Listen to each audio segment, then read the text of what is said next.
111 sets. That's almost 4,000. Oh my god. I've never seen somebody with that many sets before.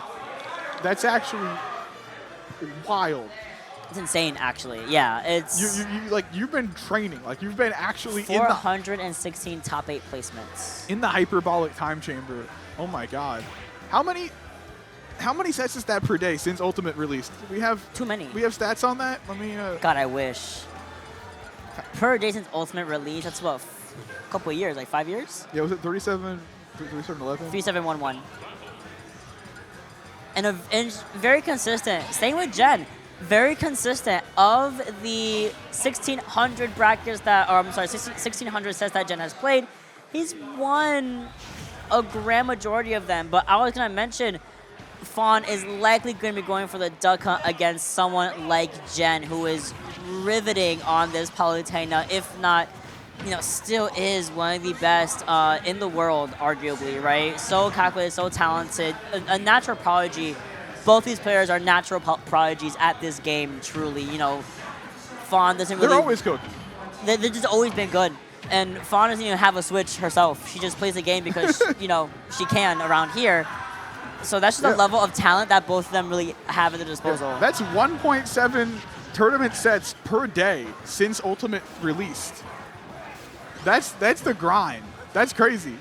You got to respect it. I mean, it shows off. I mean, it pays, right? I mean, when you see somebody who has mastered a character that isn't even common to this degree and is making them look like a top tier, I think that speaks to somebody who's really understood every single facet of the game, right?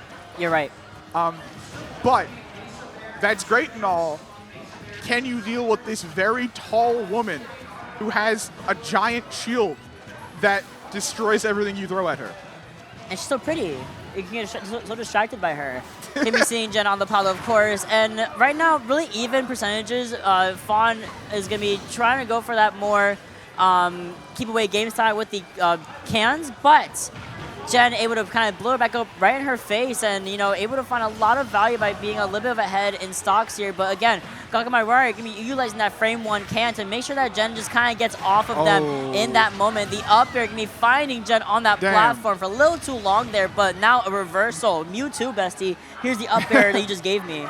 I feel like, you just know there's a vibe when players have fought each other a ton. There's almost there's a degree of respect and also a degree of just disrespect, I want to say, where they know, They know, absolutely. And they want to punish those options in the strongest way possible, and they've done it a million times before. It's strange because I feel like I would bet money on Palutena in this matchup a lot of the time, but then all of her attacks do have a lot of hit lag, and if you attack the gunman or the can, you're in lag for that. And also, I didn't know that Duckhunt side B did those things that it does until recently. Really? I didn't know it was a frame 1 combo breaker. Why does Clay Pigeon and Can are both frame 1? It's kind of insane. I didn't know it broke grabs like that. It's why whenever she's able to find a little bit of break in a combo, she's able to just kind of pull it out, and it disrupts people like Palutena who like to keep in those nair cycles for a while, like to keep in those up airs for a while, and not every character, if not, no other character really has that same benefit. So Fawn does her best to use it whenever she can, but Jen so adaptive in the way he plays that he just kind of works around it very well. Yeah, you got it. I mean, Palutena. Listen, if you would listen to social media and Jen, you would believe this character is bottom 3. This character is terrible, but I don't buy it, folks. I am a Palutena believer. I'll say it like that because this character has a large shield. I cannot stress that enough. Aww. Never mind, this character is terrible. That is a bottom 1 character. Can't even recover. You just die when you go off stage. You just die when you even brush against the air box of off stage, but that's A-okay. Gonna be seeing a really even game here. I mean, yeah, 4 nairs. Fawn is gonna be down by a good amount. What's up? Sorry to interrupt. Palu Nair into Palu Nair into Duckhunt Nair into Palu Nair. It's a lot going on. Yeah. There's a lot happening. They like those nairs and those up airs. I promise. I just had to point that out real quick, but go on. I'm going on. The cans are coming in. The gunman is there. The gunslinger is going to be coming into play as well. The can also has its own different properties. Now, do I know all of them? No. Will I know all of them? Absolutely not. But there's some phenomena that Bugs can kind of control, that Fawn can control with her cans, where they can be stationary. They can start exploding whenever she wants. She can ignite them whenever she can. She can somewhat change, know the direction that they're going in. There are like multiple stored variables and horrifyingly complex states for Can. It is, Yes. honestly, if I had to pick a move that is more complex than it needs to be, It's it Can. would it would probably, oh, Oh, no way, yes. Oh, we do. yeah, it's probably Can. Jen had the ganas to go down there and get the kill. Solo down as Yeah. well. But yeah, honestly, yeah, that game felt like, I don't know, nobody ever felt disadvantaged. It felt like they would get their hit and do their thing, and they're so practiced against the other character that they know what to do in advantage state. And it just came down to, you know, Jen was able to get that last hit with the super deep edge guard. An edge guard that, With the forward, yeah. yeah, the forward air. I think a lot of people would be very scared to do against Duckhunt because there's that Can, there's so much going on, but there is a window of vulnerability. You just have to be rehearsed, which Jen is. And I think Fawn was so consistent with, you know, recovering a little bit lower, because she knows that even if the up B does run out, Duckhunt has a really great amount of air dodge space that he can take up. But Not the combo breaker, no! let's go. Once the Duckhunt started doing that, it's over. Like It's cooked. It's like, all right, let me just chill for a second. Let me reset neutral, do all my stuff again, try again, over and over and over again. It's a mental game plan that, you know, she's really good at forcing Jen to play into. But what a grounded neutral just there. wow, beautiful. They're gonna look like a bait and punish like speed character. It felt like she was baiting him a lot. Yeah. Yeah, honestly, Duckhunt does not have a bad dash for like quote unquote zoner. I mean, definitely a zoner, but I mean you have the movement, you have the ability to get around. It's just killing that is difficult. But if you have the skill set, you can make it happen. And at this point, yeah, you have to make a bit of a comeback. But I mean, we've seen things happen with Palutena that terrify me. So. Oh wow, the conversion coming in from Fawn was very nice there to find the up air, but unfortunately wasn't able to get the full brunt of that hitbox of the up air, so has to reset here. Goes for the forward throw, finds on the can, goes for the up air again, and the second one touches and sends Jen right into that blast zone. What a complete inversion of last game, actually. Oh, but down tilt. That move is so reliable. It'll help you. You know, when you're in trouble and you need a helping hand, down tilt will do what it needs to do. 46% up smash. Huge, and now the back throw again, finding the can. This Goes for the back air instead of the up air, knowing that Jen was going a little bit further than anticipated. Like, it matters. Like, DI and position, they all matter, but I mean, Fawn just doesn't really miss those. Like, she's just so consistent with like, 1, can, 3, you know? Well, you mentioned earlier about Palu being a hit and end lag while hitting the gunman just came true. I speak no lies. You do not speak any lies ever. I know this. And when it's not happening, the threat of it happening informs their decisions. It happened just then, and that's why Jen has been stuck off stage for a little bit, just now finding his positioning back onto the platform. But again, I mean, this is just a locked-in game, I think, for Fawn here. Might be a done. Oh, me when I can't hit myself. That's okay. Goes for the up air. Beautiful stuff from Jen. Finally, a little bit of a leg up here, but goes for the down smash, and there it is. It catches Fawn before she's able to get the Magna Hands. Fun fact about that move. It looks mediocre on paper, but the charge release is like frame 4, I believe. So literally, that move is as fast as a jab when you let go of it after starting to charge. So you can totally react to like any ledge option. Except for jump, you can react to those air dodges to ledge. You just have to have the confidence and the precision to time it. Then it becomes strong. Or you could hit them with a can. That's it.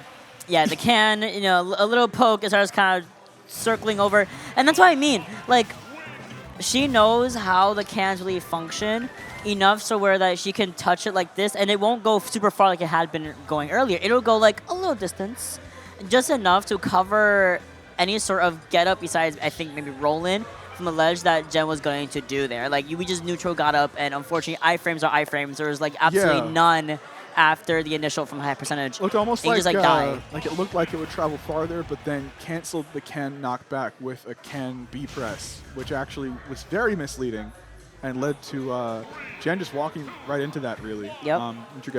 But that's Duckhunt. You have to have the endless arsenal of gimmicks, because without them, the character is just the worst version of a brawler. But when you learn how to maximize the 3 very strong projectiles. Why did that hit? Okay. We hit those, That's and what I we mean. hit the up air. Like, you just don't see reads like that if the players have not fought each other a billion trillion times. Like, what do you mean you just ran up and charged up smash even after she grabbed ledge and then up aired? Like, that's wild to me. That's confidence. It is. That's uttermost confidence that Gen does have in the matchup, in the player matchup. I mean, I know it's been a while, but they're back. We are back in it. Dash tag negating not just the platform usage, but the ledge usage, and then the forward smash coming through, and then we connect with the back air.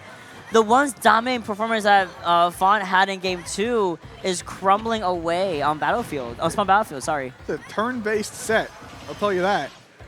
I mean, what? At this point, what do you do if you're Fawn? You got start hard zoning. Wait. You have to. Teleport cancel into air dodge back onto the platform. We're seeing movement that would fry the mind of someone who played early Ultimate. A Victorian child, maybe. Yeah, Victorian child. Would just kill a Victorian child. A Victorian seeing all child this. would understand movement like that because of the factories in which they work. Oh my god, true. But yeah, honestly, look. Okay, never mind, because Fawn is getting Waking up. the Duckhunt combo, waking up. But Duckhunt really isn't known as like the comeback character. So any comeback that happens will be pretty much entirely the result of like raw player skill and reads. Which, Oh, the confidence to run past the explosive flame and just yeah, that's what I punish mean. Gen. Like, how dare you try to think that I'm gonna be staying over there and zone you out? Oh my gosh, wait. There has been not a single touch on Fawn this Whoa. whole time since that first stock. Now right here, 1-2, a little 2-piece. Mrs. Dash Tag gets punished with the rising attack coming in from the ledge. Air dodge back to the stage, and now we're scrambling. And the camera is so fixated on this can that I couldn't actually see what was going on. Yeah, well, the Smash cameraman knows absolute best for what the game should display. That's why when Wario Bike is on the other side of the screen, it makes sure to zoom into it for you. So you don't forget about it. Yeah, you don't forget about it. Okay, we're seeing strange things happening, but at this point, you really don't have to go crazy if you're them. You know, you kind of cool off a little bit and be like, all right, well, I have a very advantageous position. Yeah, react to that neutral get up. Don't get too crazy. Don't overcommit. And just a very fundamentally solid game plan that is what makes this player so consistent. Wow, very good. Wow, what a, I mean, that was back and forth and back and forth. Well, I guess it was only back Per then game. forth then back. Yeah, Per game, yeah. per game. It was never like, you know how we had set way earlier on in pools where it was like, okay, my turn, your turn. During the slug it match, out, yeah. no, this was, okay, this is me, your game. Okay, now it's my game. Okay, now it's me, your game again. Like, it was so momentum based. It was so, it was so like drawn in either way. It was never really even in terms of player skill, very even. Yes.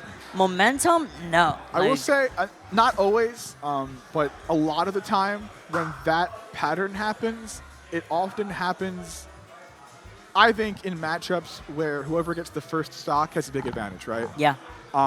And I think that applies to this one, where like if Duckhunt has to approach you, that's going to be a little bit more difficult for the character. But if you have to approach Duckhunt, then obviously that's where the character becomes strongest. You get to use all the tools to their fullest potential. So I really don't think it's a surprise. I think we saw the person who got the first stock, took the game each time. Yeah, I love those little side B combos still. They're so, and honestly the mastery, not just the true combo out of it, but like, okay, I'm gonna get the side B, set up a tech chase, read your neutral tech, up air. It's great. I mean, again, the first one to take a stock here was Gen in this first game, and then we saw how that worked out at the very end of the day. Second game, then it was Fawn, took it over extremely convincingly, and then third game happened to be Gen again. I mean, it's the first stock. It's the Smash Ultimate. I'm telling you, at this level, yeah. I know from playing Steve, it's like some matchups. Like if I get the first stock, I'm like, oh well, I'll see you in 5 minutes. I'll see you in 5 minutes. Gonna play some Minecraft. That's great. But yeah, this look. It's like their mix-ups are never like the level 1 or like the normal mix-ups, quote unquote. Like they're always things that feel tailored to the exact play style of the person they're fighting. You know?